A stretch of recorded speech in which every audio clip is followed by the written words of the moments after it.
Hi guys, I'm Becky. Welcome back to Wellness in the Pelvis. I'm a pelvic floor physical therapist here to help you understand more about your body, especially when it comes to your pelvic health.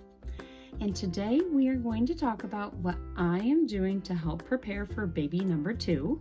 We're going to share 4 things I'm definitely doing this time to help prepare for labor and 3 things I'm not doing, some of which might sound very surprising coming from a pelvic floor PT. So let's shed some light on what's going on down there.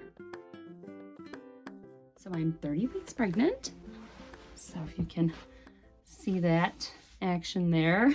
And it's time to start getting ready to think about going to the hospital.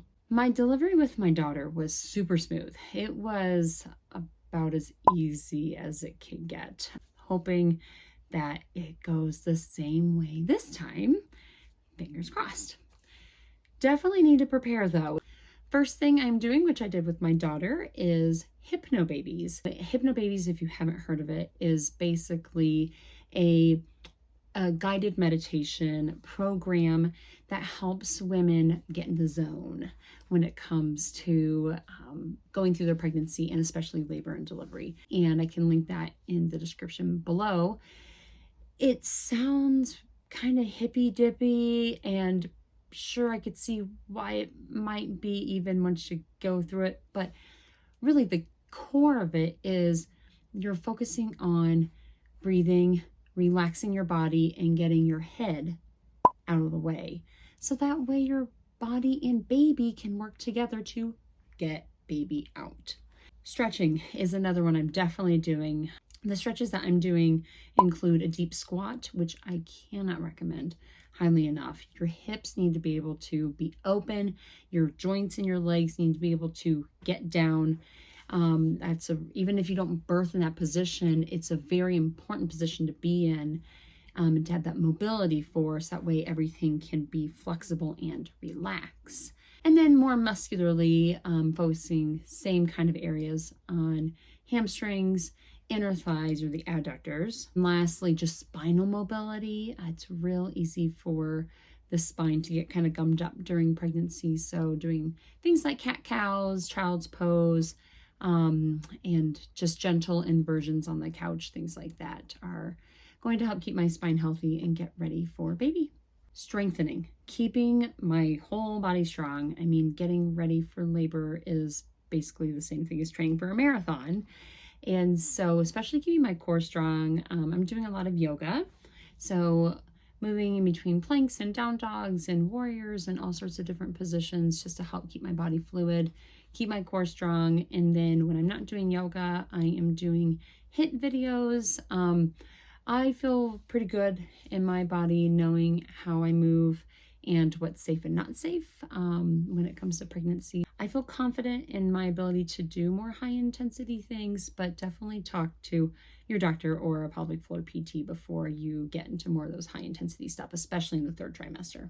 The last thing that I am doing, which I did not do the first time, is getting the girls ready. I'm doing some nipple stimulation and nipple prep. So that way, one, the nerve endings are ready for baby to latch. And then second off, just the tissue itself gets a little bit more roughened up. Things like nipple stimulation with the fingers and using my pump just to help get things ready to go in that department. Okay, so 3 things that I'm not doing. The first thing that I'm not doing is having a birth plan. I didn't really have one with my daughter. I wanted to shoot for it to be as unmedicated as possible. We had a doula to assist us. I had the Hypnobabies. We had all sorts of tips and tricks up our sleeves, but I was willing to kind of take whatever came at me. But I did end up having an unmedicated delivery. And this time around, here's the number 1 lesson I've learned with having kids. You can't plan for anything. And if you do think you have a plan, it's probably wrong. So just give it up and don't worry about it. The second thing that I'm not doing this time is reading a ton of books.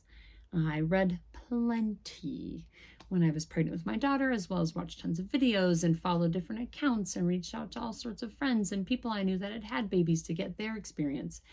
And even though I have a sample size of 1, I feel a little bit more confident going into labor this time and knowing what to expect and knowing how my body's going to handle it. I also know that the doctors and the staff members are going to take really good care of me, so I don't need to be so preoccupied with knowing all the different nuances. And like I said with the birth plan, it's just going to be what it's going to be. So it's going to be fine. If you are looking for a book to read, though, the one I most highly recommend, which I'll link in the description, is by Penny Simkin, and it's called The Birth Partner, which you, or as it's suggested, your partner, if you have one, should read. But I do recommend it for all birthing mothers too, because it just has everything you need to know, super digestible, easy to understand. It's a great reference guide. You can kind of earmark pages and come back to them throughout your pregnancy. So if you are going to get a book, I would recommend that one. And the third thing that I'm not doing, which feels kind of like the exact opposite of what I should be telling people as a pelvic floor PT, I'm probably not going to do any perineal massage.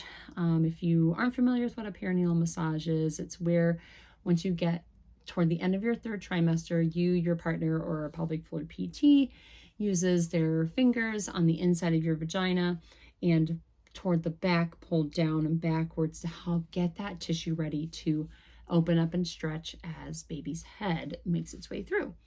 The goal is that you don't tear, which is very admirable, and I totally recommend this strategy. It will not hurt you.